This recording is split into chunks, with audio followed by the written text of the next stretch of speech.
Hey y'all, welcome to Night and Grace Revelations. This is Tarot Tia. This is a reading for Virgo, y'all. Y'all coming through crazy. I keep hearing cuss though. Um, dang, what is that? Buffed up. Where he is like, you can call me a customer, but I ain't no cuss though. Like, it's something like that. Like, that is hilarious. So somebody may be getting treated like a custo, or they are a custo, and they need to accept that. But it feels like triangulation is here, humor is here, fun is here, Virgo. But somebody has a very strong addiction. I don't care if it's sexual. I don't care if it's drugs. I don't care if it's shopping. I don't care what it is, but they are addicted to something or someone. And they want to repeatedly, like, do something. So they may be like compulsive or have like impulse issues, problems with their impulse control. They may not have like this need or want to settle down or to be loyal or committed to anything or anyone. They just kind of want to be free. And because of that, it feels like they're losing a very, very important relationship or person in their life because of their unstable ways, because of their addiction, because of these habits, their sexual nature, sexual tendencies. So Brooks, something like that. Like, this person seems, again, like a sex addict, or like they have some type of sexual trauma tied into their history, whether they've put out this sexual trauma, given this sexual trauma, or have been on the receiving end of it. It feels like they kind of are a victim of circumstance, so now they're kind of stuck in this life cycle to where they're doing things based off of the trauma that they experienced. You get what I'm saying? So say if they were experience some type of sexual trauma as a child or in their life, it has turned them out or turned them into something or someone that they weren't before. You get what I'm saying? Like, something is taking place in this person's life to where they're fixated on dark energy or living through dark energy versus the positive energy that they used to have or used to be, So now they kind of are having these moments of self-reflection, although they're not changing. You get what I'm saying? They have been very, very unstable, reckless in different ways, and careless about others' feelings, and now they have feelings themselves. So they're kind of looking back like, dang, like, I was doing this, I was doing that. You feel me? Like some type of compassion, maybe here, neat, need, nice, anything like that may be a factor here. They're starting to like reflect and have compassion about not necessarily for others, but they may be realizing that they have been traumatized. You get what I'm saying? Or that they have inflicted so much harm and trauma onto other people that they have to accept that truth to be able to heal. Like, you have been a horrible person or a toxic energy. And the moment that they accept that they were foul back here, or this shit that was going on in their life was not normal, it was foul, they will be okay. Especially if there's like a Josh, that's a factor. Josh, Jojo, anything like that, that's a factor. This energy is mad because they have homosexual tendencies, or they're angry with somebody because they know that this person is homosexual, but pretending to be heterosexual, and they don't like them. Especially if Angie, Aunt G, Angie, Aunt Osh. There could definitely be like a Aja, Asia, anything like that. That's a factor. They seem to be angry with this person, or somebody here is angry in this situation, but it's because they've taken losses because of these people or this person. Like, say if this was like the person that watched them as a kid, or they literally like either were raped or molested, and it's like their maternal figure is the biggest factor in this equation. So I don't know if the maternal figure was putting them at risk, or this mother was on drugs or absent or missing, possibly deceased, but they weren't around. And because this person was not around, they have experienced sexual trauma, especially if there's a possible Capricorn, Scorpio that's here, any fire signs, Leo, Aries, Sagittarius, and Gemini. So they have very, very deep-rooted maternal issues. They don't like this mom or this maternal figure in this equation. Mom, sister, auntie, grandma, girlfriend, wife, baby mama. I don't care what it is. They don't like this person or feminine energies. They don't like feminine energies, or they are neglecting their own feminine energy, that nurturing side of themselves, because of this maternal figure. This person just seems like they've caused them way too many losses, or have done things to try to lower their self-esteem. Or this person grew up extremely poor, extremely impoverished, possibly to where they did not eat. And because of that, they have kind of shifted into a very, not cold energy, but a very stern energy, to where it's like they will never be broke again. Like they were so broke as a child that they're desperate to make sure that that never happens to them in the near future. You get what I'm saying? Or for their child or children or whatever. It's like they're I don't want to say they're money hungry. They're a go-getter. You get what I'm saying? But they're like this because it doesn't look like this person had anyone to depend on financially, socially, or they couldn't trust their own parent or parents. It's like these people, I don't know if they were like on drugs or what this is, but these people were not right. And now they're kind of getting their life back in order to make sure that they're setting the tone for the generations to come after them, or for their own personal life. Like, they don't have to live this life of instability just because that's how they were raised. Or again, if they are attracting people and partners in their life that are very similar to these unstable people that they grew up around, because these are the familiar energies. You get what I'm saying? So if their mother was like raggedy, they're attracting raggedy wives, girlfriends. You feel me? If their daddy was a deadbeat or a raggedy, they're attracting like men just like that in their life. You get what I'm saying? And it feels like it's a karmic cycle that has to be broken. Somebody is used to low vibrational relationships, low vibrational connections. So they don't know no better. But they're learning better because they're finally realizing that these connections don't mean them no good. Like, they want to be around people who love them unconditionally. They want to be around people they can trust. They want to be around people who won't talk about them behind their back. You get what I'm saying? But they have to give that energy to get it. And they also have to open up their heart chakra to be able to learn how to trust people enough to receive that energy, But it feels like a possible Libra, Taurus, Virgo is here. Libra is all through this, y'all, and Aquarius. Like, this maternal figure is psychologically fucking somebody up because they don't want them to disconnect from them. So it's like, almost as if they're doing spells on their own child or children, doing spells on their own family, friends, and associates just to keep them attached to them. You get what I'm saying? And I think that's what's crazy, because it's only causing them to detach more and more and more and more. More may be a factor in this equation. Chemo is what I heard. Chemo.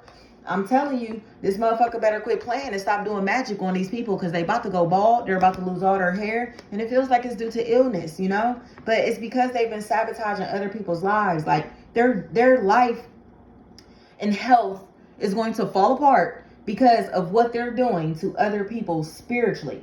Okay? How they've impacted others' lives spiritually, financially, especially. So now it seems like this is a triangle, and it doesn't have to be romantic, but you can take it how it resonates. These people are all triangulated against each other and all suffering from problems, different problems, financial problems, emotional problems, contemplating life or death. You get what I'm saying? Like, they're dealing with all of that stuff, but it's because of the trauma that they inflicted on other people. So again, healing has to take place. We cannot change the past. We cannot change anything that's happened to us or anything that we've done in the past. All we can do is ask for forgiveness and forgive these people. You get what I'm saying? But this person feels like they need to forgive themselves, or possibly their mom. Mom, girlfriend, auntie, sister, wife, baby mama, whatever. They have to forgive this person and forgive themselves for what they've done to these people or to this person in this equation. Or the hate, the anger, the pain, the resentment is still going to be here, and they're going to be forced to deal with this demonic energy that they brought out of this person. So it's like, you think that this person is going to be nice to you and play fair with you after what you've done to them, after what you've said about them, after the trauma that you've inflicted in their life. You expect them to just be cool with you and like you and play nice? Like, be real with yourself. You get what I'm saying? Like, they got to be real with themselves. Like, this person seems like they're trying to turn over a new leaf, but they're struggling to kind of do that full flip, that 180. You get what I'm saying? But they're struggling to do that because they need to forgive themselves or forgive these people or this person. It just feels like they kind of are still trying to instill in their mind that nothing is wrong, they didn't do anything wrong, or the fact that they are trying to kind of like sweep all of this negative energy and under the rug. And it's like, you can't just sweep these problems under the rug. You can't just get rid of whatever this thing is. These things are, they're not just going to go away. The problems are not just going to go away. They have to be worked through. But this person is so angry and mean and bitter and malicious that they're kind of in a space to where others are starting to see, like, we just got to cut them off. Like, they're not right. Like, you can't talk to this person, you can't connect with this person, communicate with this person without it turning into something toxic, or this person is never going to get over this drug addiction. You get what I'm saying? Like, whatever is happening, this person is like on drugs, or something is wrong with them, to where, again, they are like obsessed with this person that they're assuming caused these problems in their life. But in reality, they're in a karmic relationship. They're experiencing karma, and it's because of their own doings.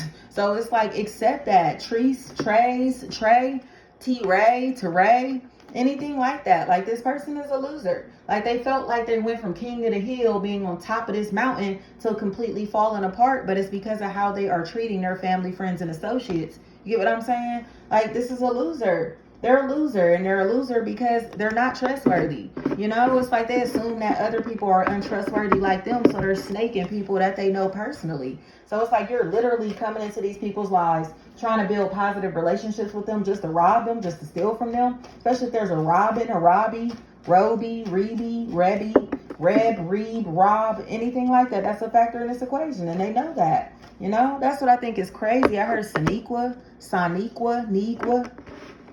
So now it feels like there's this abundance coming in, but they're afraid that they won't have anything to do with it. There's a lot of money coming in, or a lot of attention coming in. And there are people who are salty because they were still holding on to resentment and pain around this person, you know, before they got the bag, or before they took off, or before they became successful. It's like they were talking down and shaming this person, or doing things to try to, again, dim their light or lower their confidence in different ways. But in reality, it's like, now they wish they were on the team. Now they wish they could bandwagon this person. Now they wish they could be a part of this, you know, but they chose not to. It's like, these people, they chose the side that they wanted to be on, and they got to stay there, but they chose the side that's unsuccessful. They chose the side that's boring. They chose the side that doesn't really mean them any good, because they're only around for money and attention and clout and stuff like that. So it just seems like somebody is kind of like, well, you know what I mean? That's the choice you made, and they're moving on with their life because they know, you know, who this person truly is, or how this person truly functions. And they tried to really like ruin their damn life, or cause them to fall apart in different ways by playing with sticks and stones. So witches are here, witchcraft, warlocks, all of that type of stuff. They know what they've been doing, and they're apologetic that they've been doing it, because they now, again, are like in a place to where they have to continue to do the devil's work to be able to succeed. Or again, others are seeing like, damn, you was hating super hard, and they don't like this shame and embarrassment that they have to wear, you know. But it's true, especially if Kelly or Callie, Keely, Kylie, Key, Kai, Cal, anything like that. Like, this person looks stupid and they feel ashamed, you know. But it's more because it's like, damn, now you're going to be lonely. Now you're going to be alone. Now you're going to be by yourself. Or, you feel me? Like, whatever is happening here, now you got to do this without them, you know. It's like they make up too much stuff. Like, they made up too much stuff, or was doing way too much spell work, trying to ruin other people's lives. So now they're experiencing blockages, and, you know, emotional blockages, especially in their life. You know, they can get all the attention that they think they, you know, want or whatever, but it's not satisfying them. They'll never be satisfied. You get what I'm saying? So say if this person was in a long-term relationship with somebody that they actually cared about, they traded in that relationship, that attention that they got there, for a whole lot of attention from different people, from multiple people. So now the main relationship is gone, you know, and they still have the attention of all these other people, but it doesn't feel the same. You get what I'm saying? It's like, it's quality over quantity, but this person chose quantity over quality. So now it's almost like taking like all of these people, all of these other options to make up for this one big one. You feel me? And that's what they're mad about. It's like they're stuck playing small because they were thinking small. They're stuck playing in the fucking minor leagues because they thought that they could lie and deceive their way into the major leagues. And now it's like everybody knows that this is a liar and a deceiver. So they're banned from the major leagues, and they'll never be able to get in it. You feel me? Like, it's something like that that's going on here. And the truth is seen. Like, nah, that's where you wanted to be. That's what you wanted to do. So go do that. But they chose this toxic, nasty, hateful energy over something or someone that would have loved them unconditionally, or over people that actually care about them and their soul. Like they cared more about looks and likes and love and validation, or not even love, likes and validation and just like public attention over, you know, something genuine, something everlasting, something long term. Ashley is what I heard. But now they're left out in the cold because they look stupid. Nicole may be a factor in this equation. This person is a habitual liar. You know, they're a habitual liar, and they're cyber stalking somebody and just to compete with them and just to be able to do spells on them, just trying to get information about these people or this person to be able to do spells on them or get readings on them, all that type of stuff. They're using a divination to be able to spy on somebody that they're interested in, but they're trying to act like this person is their competition in some type of way. And that's what I think is kind of weird. Like, why are you doing that? Especially if will is a factor in this equation. Like, wire, weird, and wheel is what's coming to me. This person has a decision to make, and a decision, again, it's about choosing which side of the fence that they want to be on. And it seems like they're choosing the fake side, or the side with unstable people, or they're choosing a very unstable lifestyle over something or someone that could hold them down, you know, over an opportunity that would have lasted long term. They chose like, oh, I'm gonna just get rich quick, I'm gonna just go do this real quick, whatever it is. And it's not working in their favor. So now it's time to be a good person. Now it's time to play right, play by the rules. You feel me? They don't have a choice because there is nowhere else to turn. Like I said, everybody knows this person is shady. It's like somebody that ran off on the plug, you know, now, but all the plugs know each other. You get what I'm saying? So they're not doing business with that person or these people. Period. Thank you so much, y'all.